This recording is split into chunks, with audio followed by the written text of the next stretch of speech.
دو collars ہیں ہمارے ساتھ. السلام علیکم. وعلیکم السلام. جی سوال بتائیے گا. سر یہ آج کل موبائل اپلیکیشن میں جو قرآن مجید آ رہے ہیں تو اس کو ہم وضو کے بغیر پڑھ سکتے ہیں؟ ٹھیک ہے ٹھیک ہے. اور کچھ؟ جی ایک تو قرآن پاک بغیر وضو کے پڑھ سکتے ہیں زبان سے، تو کوئی مسئلہ نہیں ہے. اب رہا موبائل کو ٹچ کر کے پڑھ سکتے ہیں کہ نہیں، تو ہمارے نزدیک تو کر سکتے ہیں، کیونکہ اس میں نقوش بنتے نہیں ہیں. اسی دلیل کی بنا پر موبائل کی پکچر کو جائز قرار دیا جاتا ہے کہ ہم کہتے ہیں اس میں تو پکچر بنتی نہیں ہے اس لیے جائز. تو اس کا مطلب ہے قرآن کا نقش نظر بھی آ رہا ہے، وہ حقیقتاً لکھا ہوا قرآن نہیں ہے، وہ پکسلز کی شکل میں. تو جب پکچر بنانا جائز تو پھر اس کو ٹچ کر کے قرآن پڑھنا بھی جائز، کیونکہ اصل وہ چیز بنی نہیں رہی. تو ہمارے نزدیک بالکل جائز ہے، آپ ٹچ بھی کر سکتے ہیں اور زبان سے بے وضو آدمی تو پڑھ ہی سکتا ہے. بولی والی کمیٹی جس میں ناجائز امور کا ارتکاب ہو، جوئے کا معنی متحقق ہوتا ہو کہ آپ کا نام نکل آیا تو آپ باقی پیمنٹ نہیں دیں گے، آپ کا حاصل ہو گیا، جس کا نام نہیں نکلا وہ زیادہ پیسے بھر رہا ہے، یہ بالکل حرام ہے. اس میں سود کی، جوئے کی آمیزش ہے. اس لیے یہ نہیں ہے کہ چلو مکروہ ہے خالی تھوڑی بہت، بلکہ یہ تو حرام ہے. جو ایسا کر رہے ہیں وہ حرام کھانے کی طرف آ رہے ہیں. اللہ کی بارگاہ میں توبہ کریں، اس کو بالکل کالعدم قرار دیں. جس نے جتنے پیسے جمع کرائے تھے سب کو دینا واجب ہے، چاہے آپ، اور چاہے اس سے پہلے آپ 50 کمیٹیاں ڈال چکے تھے، لوگ راضی بھی تھے، چلے بھی گئے تھے.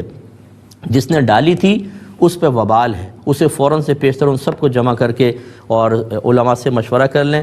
جس کے جتنے پیسے تھے پوری BC کے، اس کو واپس کرنا لازم ہوگا. ایک یہ کہتے ہیں کہ الٹا کپڑا پہننا منع ہوتا ہے، یعنی اس پہ نماز پڑھنا الٹا کپڑا پہن کر. بعض اوقات ایسا ہوتا ہے ہم نماز پڑھ رہے ہوتے ہیں، قمیض کے اندر سے بنیان خود بخود الٹا ہو جاتا ہے، اور صورتحال بھی ایسی ہوتی ہے کہ جیسے اب جبہ وغیرہ ہو تو اس میں ہاتھ بھی نہیں ڈال سکتے کہ اس کو سیدھا کر دیں، تو کیا حکم شرع ہوگا؟ دیکھیں یہ جو الٹا کپڑا پہن کر نماز پڑھنے کو منع کیا گیا، یہ وہ الٹا کپڑا ہے جو نمایاں طور پہ نظر بھی آ رہا ہو. جیسے الٹی قمیض پہن کے آپ کھڑے ہو جائیں، الٹی شلوار پہن کر، ویسٹ کوٹ الٹی پہن کر آپ کھڑے ہو جائیں، تو چونکہ اس حالت میں انسان عام لوگوں کے سامنے کھڑا ہونا پسند نہیں کرتا، تو پھر اللہ تعالیٰ کی بارگاہ میں کیسے؟ تو اس وجہ سے اس کو کہا گیا کہ جی یہ مکروہ ہے. لیکن اگر اندر آپ نے کوئی چیز الٹی پہن لی، مثلا بنیان الٹا پہن کے اور اوپر آپ نے قمیض پہن لی، اب تو نظر ہی نہیں آ رہا. تو اب یہ نہیں ہے کہ مطلقاً الٹا پہننا کوئی ناجائز کا مطلب حکم لگوائے گا، ایسا نہیں ہے. اگر بنیان آپ نے جان بوجھ کر بھی اندر الٹا پہن لیا، اوپر قمیض آ گئی ہے، بلا کراہت نماز جائز ہے. اب اس میں تو جو آپ بتا رہے ہیں تو ایک اور مجبوری کی صورت ہے کہ خود بخود ہی وہ فولڈ ہو گیا ہے، تو اس میں کوئی حرج نہیں ہے، آپ اس میں نماز پڑھ سکتے ہیں. ایک ہی کہتے ہیں کہ بالوں میں کالا خضاب لگانے کی کیا شرعی حیثیت ہے؟ دیکھیں مسئلہ یہ ہوتا ہے کہ نبی کریم صلی اللہ علیہ وسلم کی حدیثیں تو اس کی ممانعت پر موجود ہیں. میرے آقا صلی اللہ علیہ وسلم نے ارشاد فرمایا جو کالا خضاب استعمال کرے وہ بروز قیامت جنت کی خوشبو بھی نہیں پا سکتا. یہ حدیثیں موجود ہیں. لیکن بعض علماء نے اس کی اجازت مرحمت فرمائی، اس وجہ سے کہ بعض صحابہ کرام سے اور بعض نفوس قدسیہ سے، بزرگان دین سے کالا خضاب ثابت ہوا.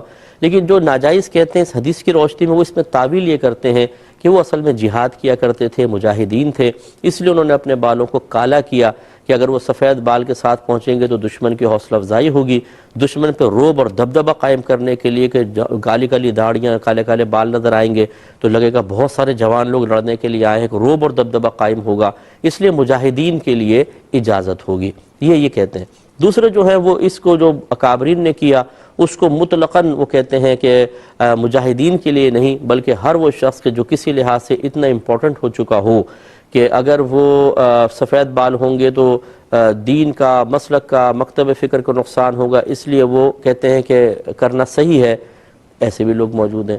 خلاصہ کلام یہ ہے کہ دلائل اس باب میں مختلف اور عمل پیرا ہونے والے بھی لوگ مختلف.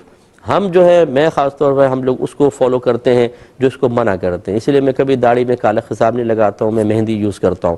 لیکن اگر کوئی دوسری سمت میں کوئی عالم دین ہے اور وہ کالا خضاب یوز کرتے ہیں تو ہم ان پہ تنقید بھی نہیں کرتے ہیں، نہ ہم انہیں یہ کہیں گے کہ یہ حرام کر رہے ہیں، نہ ہم انہیں یہ کہیں گے کہ ان کے پیچھے نماز جائز نہیں ہے، کیونکہ ان کے پاس اپنی ایک شرعی دلیل موجود ہے. تو اب عوام الناس اس بات سے اچھی طرح سمجھ سکتی ہے کہ عوام الناس کو یہ حق حاصل نہیں ہے کہ آپ بغیر کسی صحیح رہنمائی کے کسی بھی عالم پر تنقید کر دیں. آپ اگر ان علماء کو فالو کرتے ہیں کہ جو یہ کہتے ہیں کالا خضاب استعمال کرنا منع ہے، تو پھر ٹھیک ہے آپ ان کو فالو کیجئے، لیکن دوسروں پہ اس لیے تنقید نہیں کر سکتے کہ ان کے پاس اپنی شرعی دلیل کچھ نہ کچھ ضرور موجود ہوگی، خصوصاً جب وہ عالم دین ہوں، خصوصاً جب کہ وہ مفتی ہوں۔ تو اس لیے میری گزارش ہے کہ ان مسائل کو اتنی شدت کے ساتھ نہ دیکھا جائے، ان میں بڑی گنجائش ہوتی ہے ان مسائل کے اندر، کیونکہ تعویلات ہر ایک اپنے اپنے طور پر کر رہا ہوتا ہے۔ ایک کویسچن یہ کیا گیا تھا کہ یہ تیجا اور 40واں کا کھانا کیا ہر شخص کھا سکتا ہے یا پھر یہ مخصوص افراد کا حق ہوتا ہے اور ہر شخص کھائے تو اس کے لیے یہ مضر ہوتا ہے اخروی لحاظ سے اور روحانی اعتبار سے؟ دیکھیں مسئلہ یہ ہے کہ پہلے تو یہ سمجھ لیں کہ تیجا اور 40واں ہے کیا۔ تیسرے دن میت کے ایصال ثواب کے لیے جو نیک اعمال کا اہتمام کیا جاتا ہے اسے عرف عام میں تیجا کہہ دیتے ہیں۔ پھر 10ویں روز یا 20ویں روز یا 40ویں روز جو ہوتا ہے اسی ترتیب سے 10واں 20واں 40واں کہلاتا ہے۔ سال کے آخر میں اگر کسی بزرگ کے ایصال ثواب کا اہتمام کیا جائے، اس کے لیے مجلس محفل ہو تو اس کو عرس کا نام دے دیتے ہیں، اور عام شخص کے لیے ہو تو اس کو برسی کہا جاتا ہے۔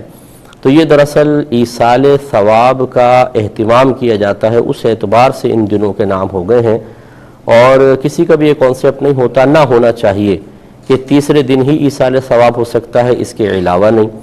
اگر کوئی اس کو لازم و ملزوم سمجھے، کیونکہ یہ مستحب ہے، کوئی لازم ملزوم نہیں ہے، مطلب فرض یا واجب نہیں ہے، تو اگر کوئی اس کو فرض یا واجب کا درجہ دے کہ ضرور ہی کرنا ہے، یہ بھی غلط۔ اور اگر کوئی کہے کہ تیسرے دن ہی کرنا ہے یا 10ویں روز آگے پیچھے نہیں ہو سکتا، یہ بھی غلط۔ اگر کوئی صرف لوگوں کی سہولت اور آسانی کے لیے دن مقرر کر کے اس میں ایصال ثواب کا اہتمام کرے تو شریعت اس کو منع نہیں کرتی ہے۔ جیسے ہماری مساجد میں جماعت کے اوقات ہم لوگوں کی آسانی کے لیے ہی مخصوص کرتے ہیں۔ مارکیٹ کی مسجد میں پوری مارکیٹ کے نمازیوں کا خیال کر کے ٹائم سیٹ کیا جاتا ہے، اور محلے کی مسجد میں اسی طرح اہل محلہ کی سہولت کا لحاظ کرتے ہیں۔ اور کوئی بھی یہ نہیں کہتا کہ آپ نے جو جماعت کے وقت مخصوص کیا، نہ نبی کریم صلی اللہ علیہ وسلم نے وقت مخصوص کیا تھا، نہ صحابہ کرام نے نہ اس کا حکم دیا، تو یہ کوئی معاذ اللہ بدعت سیئہ ہے، بلکہ ہر ایک اس کو ایکسیپٹ کرتا ہے، قبول کرتا ہے۔ ایسی مدارس کے لیے ہم وقت مخصوص کرتے ہیں، کب سال شروع ہوگا کب ختم ہوگا۔ ایسی شادی بیاہ منگنی وغیرہ کے لیے تاریخیں مخصوص کی جاتی ہیں، دن مخصوص کیے جاتے ہیں، کوئی بھی اس پہ آبجیکشن نہیں کرتا، اس لیے کہ یہ لوگوں کی سہولت اور آسانی کے لیے ہوتی ہیں، نہ کہ کسی شے کو فرض یا واجب سمجھنے کے لیے۔ تو اب یہ سمجھ لیجئے کہ تیجا اور 40ویں میں اصل میں لوگوں کو جب دعوت دی جاتی ہے، بلایا جاتا ہے، تو یہ اصل میں کھانے کی دعوت نہیں ہے، بلکہ جمع ہو کر نیک عمل کرنے کی دعوت ہے کہ اجتماعی طور پہ نیک عمل کریں گے اور اس کا ثواب مردے کو بخش دیا جائے گا۔ اب وہ نیک عمل مختلف ہوتے ہیں، کہیں کلمہ پاک پڑھا جاتا ہے، کہیں درود پاک، کہیں قرآن پڑھا جاتا ہے، اور پھر اجتماعی طور پر ایصال ثواب کا اہتمام ہوتا ہے۔ اس کے بعد پھر ایک ہمارے ہاں یہ عرف بھی رائج ہو چکا ہے کہ کچھ کھانے وغیرہ کا اہتمام، کیونکہ لوگ صبح آتے ہیں، جیسے 10-11 بجے آئے تو اب 3-4 بجے تک یہ اہتمام ایصال ثواب کا چلتا رہتا ہے، تو پھر ان کی آسانی اور سہولت کے لیے کھانے وغیرہ کا بھی اہتمام ہو جاتا ہے، جسے کوئی بھی فرض یا واجب سمجھ کر نہیں کرتا، اور کرتا ہے تو غلط کرتا ہے۔ یعنی فرض یا واجب نہ سمجھیں، ایک مستحب ہے، مہمان آتے ہیں گھر میں ان کو کھلا دیا جائے۔ تو یہ ہے تیجا، 40واں، 10واں، 20واں یا برسی۔ اب یہ کھانا ایک کے لیے کھانا جائز ہے یا نہیں، اس میں اصول یہ ہوتا ہے کہ اگر میزبان اس بات کا صراحتاً اعلان کر دے کہ یہ میں نے صرف غریبوں کے لیے بنایا ہے، تو پھر تو کسی امیر کو کھانا شرعاً جائز نہیں، جس کے بارے میں ہمارے اکابرین نے فرمایا کہ میت کا کھانا کھانے سے دل مردہ ہو جاتا ہے۔ یہ اس کے بارے میں ہے کہ جب مخصوص کر دیا جائے کہ یہ غریبوں کا اہتمام ہے، جیسے آپ یہ دیکھیں کہ بہت سے ویلفیئر والے کھانا کھلاتے ہیں، اور وہ ان کا مقصود یہ ہوتا ہے کہ غریب لوگ جو ہیں وہ آ کے کھانا کھائیں۔ وہاں اگر کوئی امیر بیٹھ کر جو صاحب ثروت ہے یا غنی ہے یا غیر محتاج اگر کھانا کھائے گا، تو وہ چونکہ غریب کا حق کھا رہا ہے، اور غریب کا حق کھانے کی وجہ سے لازم بات ہے کہ قلب پہ اثر پڑے گا، اس لیے دل مردہ ہونے کے بارے میں کہا گیا۔ لیکن ہمارے ہاں جو یہ تیجا، 40واں، 10واں، 20واں برسی یا عرس ہوتا ہے، اس میں کہیں بھی غریب کی تخصیص نہیں ہے۔ اب یہ عرف بدل چکا ہے، برادری کے لوگ آتے ہیں، خاندان کے لوگ آتے ہیں، اہل محلہ آتے ہیں، اور بلا تفریق سب کے لیے کھانے کا اہتمام کیا جاتا ہے۔ لہٰذا اس کھانے کو کھا کر کوئی دل مردہ نہیں ہوگا، کیونکہ یہاں عرف اس بات کی دلیل ہے کہ یہ کھانا ہر ایک کے لیے بنایا جاتا ہے، اس لیے اس کو کھانے میں شرعاً کوئی حرج نہیں ہے۔